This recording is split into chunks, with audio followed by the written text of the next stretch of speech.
Good, good afternoon all. This video will explain you the precipitation titration. Okay. Let us take an example where I am going to take sodium chloride and to this I am going to add silver nitrate. Okay. So when I add silver nitrate to a solution of sodium chloride, silver chloride is precipitated along with your byproducts. Okay, so when I add silver nitrate to sodium chloride, silver chloride is precipitated along with the byproducts. Now this silver chloride precipitate, if I am going to use this reaction quantitatively, if I am going to use this reaction quantitatively to find out the amount of chloride ions present here, right? If I use this reaction quantitatively to find out the amount of chloride ions present in the given sample, then it is termed as precipitation titrations.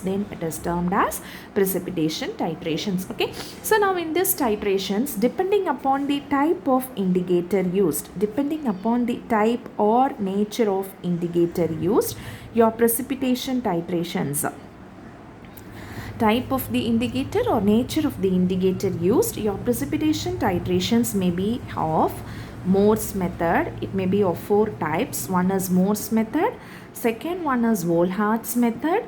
In Volhardt's method we have modified Volhardt's method also,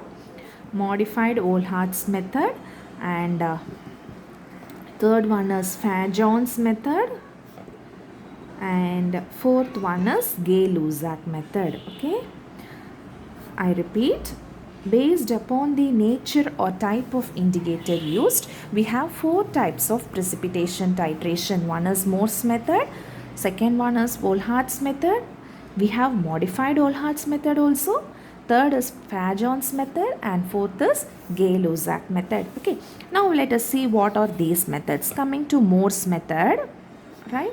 This Morse method, it involves the estimation of either chlorides or bromides. Okay, Morse method involves the estimation of chlorides and bromides using silver nitrate as the titrant,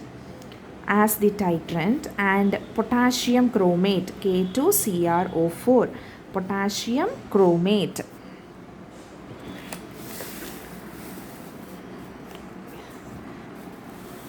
This Morse method, it involves the estimation of chloride or bromide ions against silver nitrate, or using silver nitrate as the titrant and potassium chromate as the indicator. So it is the indicator. Your end point is the appearance of, or it is the color change from yellow to red or colorless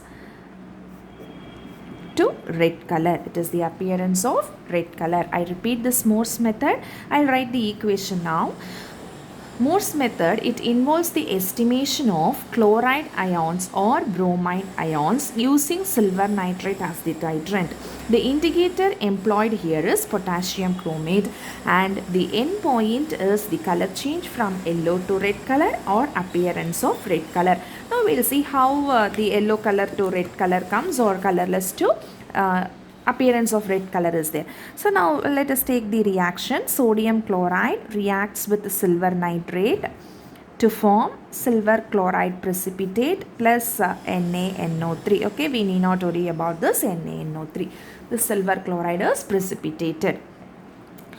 Now what happens, just like in acid base titrations, so your chloride ions will be slowly precipitated by the silver nitrate to form silver chloride precipitate. Okay, so once all the chloride ions have been completely precipitated by the silver nitrate, your next drop of the titrant silver nitrate, it reacts with potassium chromate, K2CrO4, to form silver chromate, Ag2CrO4.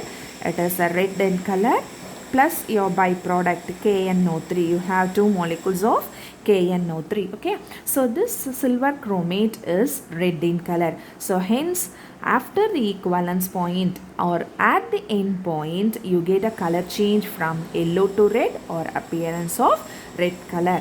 Is it clear? So this is with respect to Morse method. I will explain Morse method once again.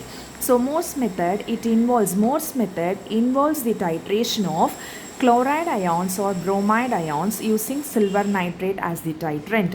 The indicator used here is potassium chromate, and the end point is the color change from yellow to red or colorless to red color. Now, what happens during the titration? Your silver nitrate will precipitate chloride ions as silver chloride. Okay, the silver nitrate will be precipitating chloride ions from the sample as silver chloride along with your byproduct. So once all the chloride ions have been completely precipitated by this titrant AgNO3, your next drop of the titrant, it reacts with the potassium chromate indicator to form silver chromate. The formation of silver chromate is indicated by the color change from yellow to red or appearance of red color. Okay, so this is the end point in Morse method. Okay, so coming to the next method. Next we have Volhard's method.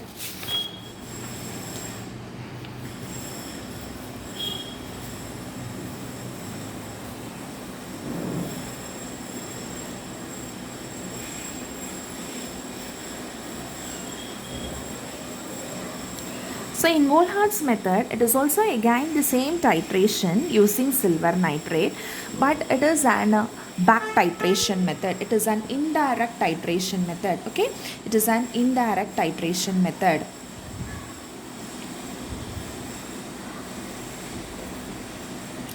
It is an indirect titration method.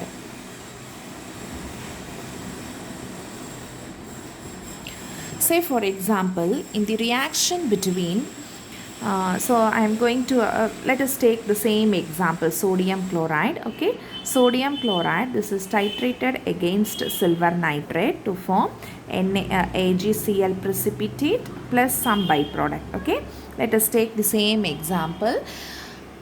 Here I am going to take sodium chloride. It is titrated against silver nitrate to form silver chloride precipitate and sodium nitrate Okay, so in case of this Volhard's method, what happens? Here sodium chloride, it is first. So when I am going to do the titration, I am going to take my sample and into that I am going to add excess of silver nitrate. I am going to add excess of silver nitrate. Okay, I am going to add excess of silver nitrate. Now, when I do this titration, right, now when I am taking all these things and when this is titrated again, so I told it is an indirect titration, and I am going to titrate this against another titrant, ammonium thiocyanate. Ammonium thiocyanate, that is NH4SCN. I am going to titrate this against ammonium thiocyanate. Okay, so what is the procedure in the sense? I am going to take sodium chloride, right? I am going to take sodium chloride. So into that sodium chloride I am going to add excess of silver nitrate, and of course I will be adding the indicator. The indicator used is ferric ammonium sulfate. The indicator used is ferric ammonium sulfate. Okay, it is ferric ammonium sulfate. Okay, it is ferric ammonium sulfate. So this is the indicator. So I have taken all these things and I am going to titrate this against ammonium thiocyanate. Initially, before the commencement of titration, what happens? My silver nitrate will be precipitating sodium chloride. Silver nitrate, it is present in excess, and this will be precipitating my sodium chloride as silver chloride precipitated. Okay, so silver chloride precipitate plus NaNO3 plus of course I will have some AgNO3 because this is an unreacted. This is unreacted with your sodium chloride, because I am going to add an excess volume of silver nitrate. Now what happens during titration, right? During titration what happens? This excess of silver nitrate. Okay, during titration what happens? Excess of silver nitrate AgNO3, it reacts with ammonium thiocyanate. It reacts with ammonium thiocyanate to form silver thiocyanate precipitate. To form silver thiocyanate precipitate, plus of course we'll have some byproduct ammonium nitrate. Okay, so we'll have some byproduct ammonium nitrate. Okay, I'll repeat this once again. I am going to take sodium chloride. To that I have added excess of silver nitrate and my indicator ferric ammonium sulfate. I am going to take sodium chloride. To this I have added excess of silver nitrate and I have added my indicator ferric ammonium sulfate. Okay. So now during the titration, once I start titrating, the titrant used here is ammonium thiocyanate. So once I start titrating, what happens? The excess of silver nitrate, unreacted silver nitrate, it reacts with ammonium thiocyanate to form silver thiocyanate precipitate. Again it is an precipitate. Okay, again it is an precipitate. Now once all this excess silver nitrate has been precipitated as silver thiocyanate, the next drop of your titrant, that is this ammonium thiocyanate, it reacts with ferric ammonium sulfate, right? It reacts with ferric ammonium sulfate. You can write even Fe3 plus. Okay, it reacts with ferric ammonium sulfate, that is this is FAS, ferric ammonium thiosulfate indicator, to form, right, to form ferric thiocyanate, to form ferric thiocyanate. This ferric thiocyanate is red brown color. It is red brown in color. Okay, the appearance of red brown color is the end point in Volhardt's method. The appearance of red brown color is the end point in your Volhardt's method. Okay, so if you are understanding this Volhardt's method, it is easier to understand modified Volhardt's method. Okay, so in Volhardt's method, what is the principle behind Volhardt's method is your chloride ions are precipitated by excess of silver nitrate. So once all the chloride ions are precipitated by silver nitrate, the unreacted silver nitrate, once all your chloride ions are precipitated by the silver nitrate, the unreacted silver nitrate, it reacts with ammonium thiocyanate to form silver thiocyanate precipitate.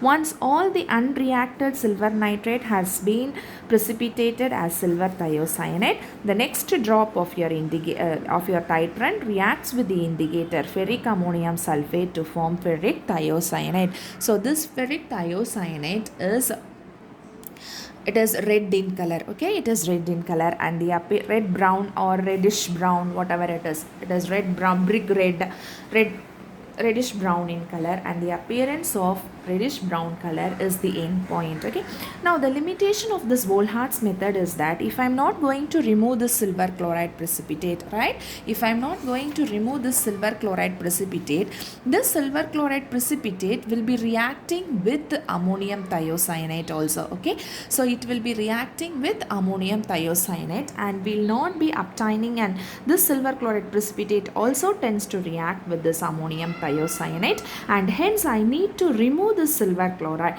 So during the titration, it is not possible for me to remove this silver chloride precipitate from there. So what happens? So what I am going to do, in order to make this unreaction, in order to make this not to react with this ammonium thiocyanate, in order to prevent the reaction of silver chloride with ammonium thiocyanate, okay, so to prevent the reaction between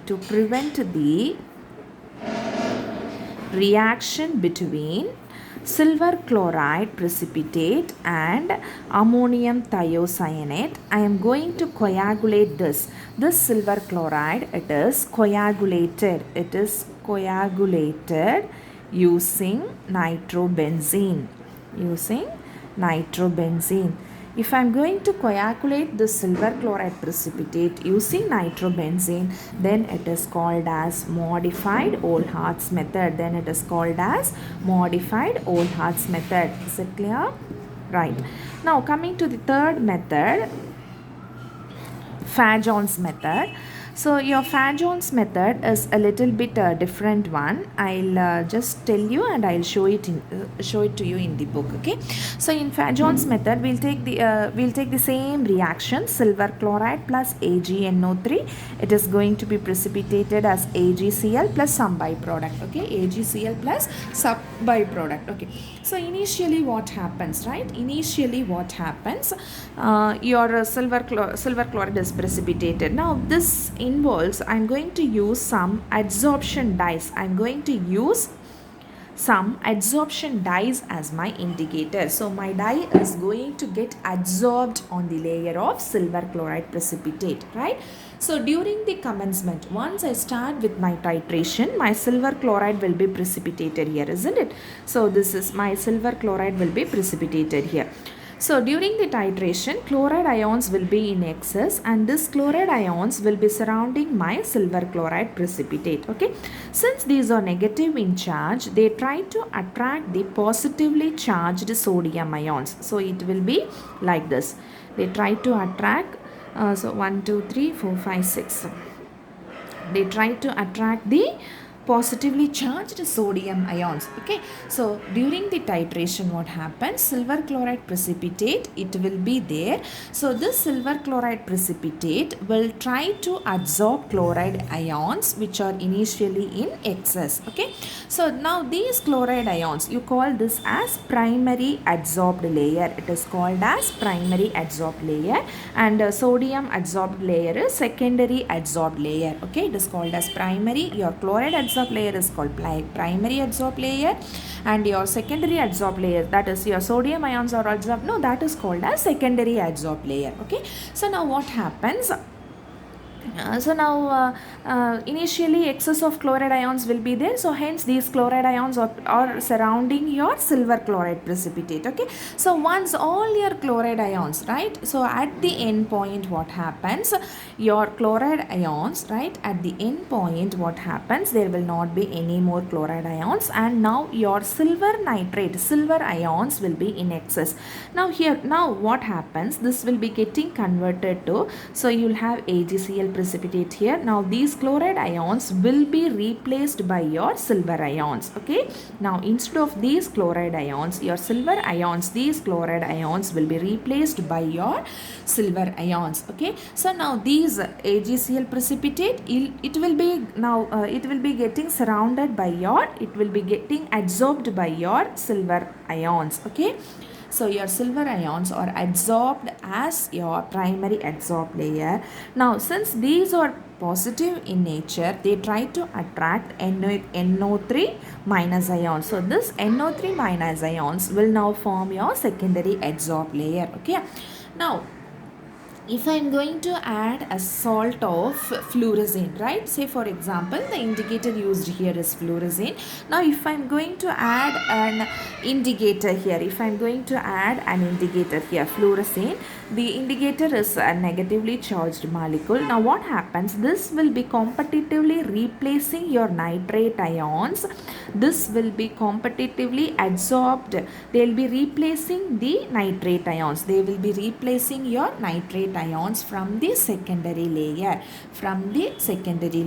Okay, so now this adsorption, it occurs along with the color change to pink color. This occurs with the formation of pink color, and it is due to the complex of your silver ions. This is due to the complex of your silver ions with the fluorescein indicator. Okay, with the fluorescein indicator. Is it clear? So I'll repeat the Fajon's method once again. Fajon's method, again it involves the titration of chloride ions using silver nitrate, and the type of endpoint determination here is based upon the adsorption method. It is based on the adsorption indicators method. Okay, so we'll be using dyes. We are going to use dyes as the adsorbent, as the indicator here. Say for example, let us consider the titration of sodium chloride with silver nitrate. So to form silver chloride precipitate plus NaNO3, right? So before the titration, or say for example, so when I start with my titration, okay, so when I start with the titration, initially your chloride ions will be in excess, and now once I start with my titration, this silver, it will be reacting with this chloride ion to form silver chloride precipitate, and surrounding this I'll have an excess, I'll have a layer of chloride ions which are present in my excess. So you call this layer as primary adsorbed layer. Since this is negatively charged, it try to attract the sodium ions towards it, and your sodium ions will be surrounding the primary adsorbed layer, and you call that layer as secondary adsorbed layer. So after the equivalence point, after the end point, what happens? Now your silver ions will be in excess. Now there will not be any more chloride ions. Okay, now your silver ions will be in excess, and these silver ions, right, and hence now your AgCl precipitate, now it gets absorbed. It absorbs Ad ions as the primary adsorbed layer. Now it tends to absorb your silver ions as the primary adsorbed layer, and then your secondary adsorbed layer will be your nitrate. Okay, it will be nitrate. Now if sodium salt of fluorescein, if your indicator sodium salt is present there, okay, present there, now what happens? Your fluorescein ions, FluoRescein, fluorescein, okay, FluoRescein, fluorescein. Now these fluorescein ions are negative in charge. These fluorescein ions will be replacing the nitrate ions from your secondary adsorbed layer. It will be replacing the nitrate ions from the secondary adsorbed layer. Now this adsorption, this process takes place with a change in color to pink color, and with a color change to pink color, which is due to the formation of the pink color complex of silver Ag plus ions and your modified fluorescein ions. Okay, so hence in case of Fajon's method, the appearance of pink color is the end point, and I am going to use fluorescein